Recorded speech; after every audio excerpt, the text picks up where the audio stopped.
Salut mec, aujourd'hui, qui n'en veut antiquité thermique. Nous avons ici un Thunder Tiger, version rally game de l'époque. Hexagone de 20, évidemment tu peux monter des hexagones normaux, là-dessus il n'y a pas de problème. Avec des pneus en super état comme neuf, évidemment c'est un thermique, donc les pneus ne s'usent jamais puisque tu es tout le temps en panne. Enfin quand tu es débutant, quand tu as vendu ça en boutique, rares sont ceux qui ont réussi à les faire marcher à fond, sauf ceux qui touchent déjà. Deux roues motrices. Alors à la base, c'était un 4, mais il était transformé en 2. De toute évidence, vous allez voir que c'était un amoureux du deux roues motrices.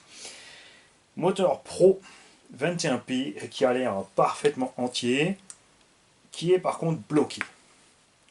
Échappement Thunder Tiger avec une homologation dessus. Petits amortisseurs plastique 14 mm. Cardan alu, on dirait bien que c'est de l'alu. Cale de train, tu peux régler l'anthrax.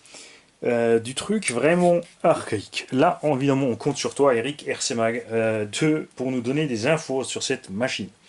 À l'ancienne, hein, avec les vis qui dépassent et dessous en dessous. Courant d'Elrin, on n'a pas encore de boîte de vitesse. C'est une spool, donc c'était vraiment bien prévu. Enfin, c'est pour ça que c'est pas sur deux roues motrices, parce que tu peux le faire. Et là, on a un truc encore plus dingue que ça. Jamais vu ce truc-là. Nous avons ici une 1/7, anthrax, accrochez-vous bien, 420 mm. Alors je n'ai pas, je vais vous le prouver grâce à Pierre. Regarde, 420 mm d'anthrax, pour ceux qui sont persuadés que Arma a inventé encore une fois un truc. Ça, là-dessus, tu peux mettre une carreau d'infraction, de limitless, ce qui va aussi sur X01. Regarde, si quelqu'un d'entre vous veut cette machine, arrive à la mettre en route. Alors je vous déconseille d'acheter la carreau tout de suite. Mettez-le en route d'abord, pour ceux qui ont envie de se faire un petit délire. Deux roues motrices aussi, par contre, boîte de vitesse. On a le récepteur de l'époque immense. D'un côté, ça me fait penser à Kyosho, à cause des jantes, de l'alu bleu, du type de suspension et de triangulation, etc. Mais on n'en sait rien. Le moteur, c'est un FC 3.5. Donc là aussi, RC Mag, si tu sais quelque chose au sujet de cette machine, fais-le nous savoir. Regarde la preuve. Ceci d'une carreau incassable d'Arma infraction. Tu vois, ça va pile poil dessus. Hein?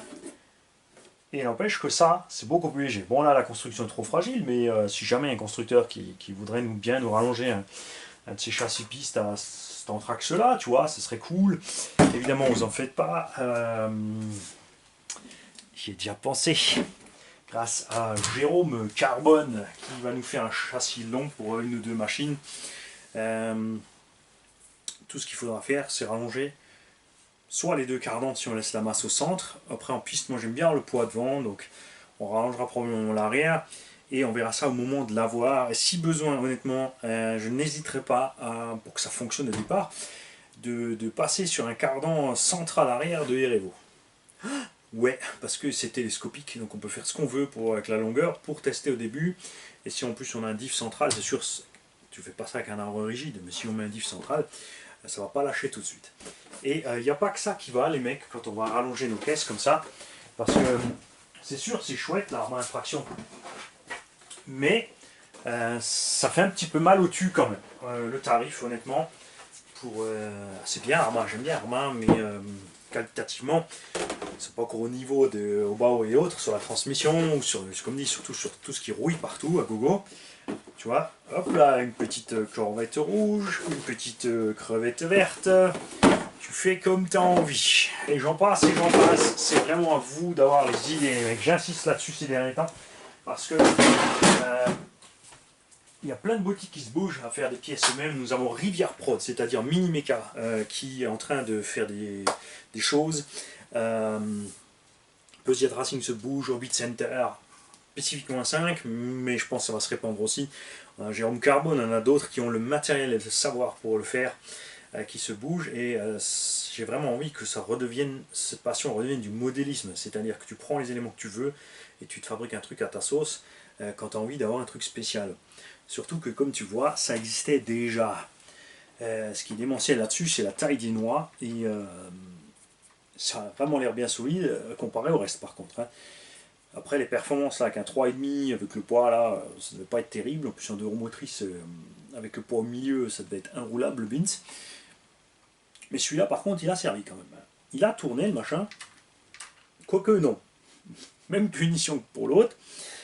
Il a été préparé, mais de toute évidence, tu vois l'état des noix et tout, et ce machin n'a jamais fonctionné correctement. Il a dû faire un petit tour d'honneur, et puis ça s'arrête là. On va dire un barouf d'honneur, mais pas un tour.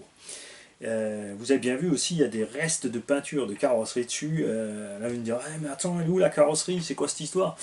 Je vous prépare un petit coup fourré. Vous allez voir, alors là, ça va faire mal, mec. Si ça fonctionne, hein. C'est pas dit que ça marche, peut-être on verra jamais rien. Donc, ah oui, donc je répète, donc si vous êtes intéressé par ces machines-là, à savoir aussi qu'il me reste un moteur de bateau 26cc, donc culasse refroidi à eau, 4 boulons, la culasse parfait état de marche, juste 2-3 petits réglages à faire pour faire tourner de façon optimale. Vous me contactez, le prix de ces machines c'est juste un don pour la chaîne. Après c'est un, voilà, vous me mêlez, vous me dites ce que vous en pensez, il y en a qui donnent un petit quelque chose en argent, il y en a qui envoient un petit truc en échange, vous faites ce que vous voulez, je suis ouvert à toute proposition. Non, pas celle-là. Et, et parce qu'évidemment il faut payer les frais de port, après on passe par Mondial Relais, donc pour une de ces machines, on doit être dans une dizaine d'euros, maxi 15 euros de frais d'envoi. Vous faites un petit don en plus avec et vous remportez la bestiole. Si vous en avez, évidemment, vous savez ce que c'est, n'hésitez pas, dites-le nous. Et si vous voulez récupérer ça pour les pièces pour pouvoir retaper aux machines, parce que ces deux n'ont pas été utilisées, elles sont complètes, elles sont entières, profitez-en. Et ma foi, si dans un an elles sont encore là, eh bien c'est quelqu'un qui va les récupérer, qui travaille chez nous à la déchetterie, qui est fan de thermique et qui aime remettre ce genre de choses en état, qui n'a pas de moyens. Bon, là, pour l'instant, je vais déjà donner un carton plein, il a de quoi faire. Mais d'ici l'année prochaine, je pense qu'il aura fini tout ce que je lui ai ramené et c'est un grand plaisir que je lui donnerai tout ceci si évidemment personne n'en a eu besoin avant lui. Salut les mecs!